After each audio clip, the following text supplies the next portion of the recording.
ဘဝဟာခေတ္တနာကိုရာတင်ခွင့်ငယ်များရဲ့နာကိုရာ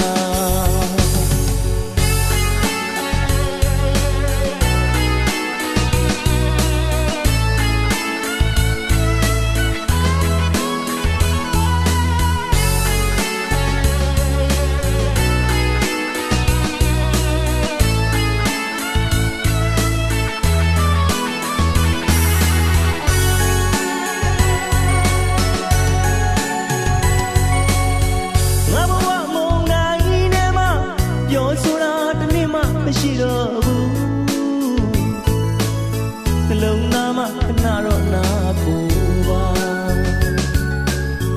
မင်းရဲ့အဖော်များတွေ့သူခေါ်ရလိုက်လို့သွားပါတော့ခွင့်လို့ပါမပြောနဲ့နာလေယာယီအိမ်တိတ်ကနန်းတော့လေပြန်ကလဲလို့မကြည့်နဲ့ဒီကိုဆုံးလို့ထားခဲ့လေ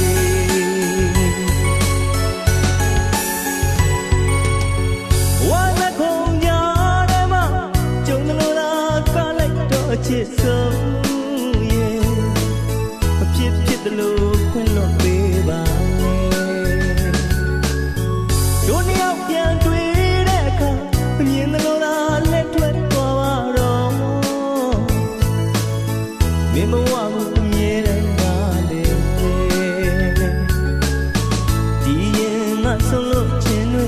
ဒီရင်ငါခွင့်လွှတ်ခြင်းများယူဆောင်တာအဝေးသို့သွားတော့လေ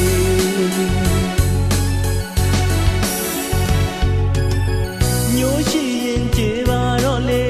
လူဘဝကိုပိုင်ဆိုင်တဲ့ကံ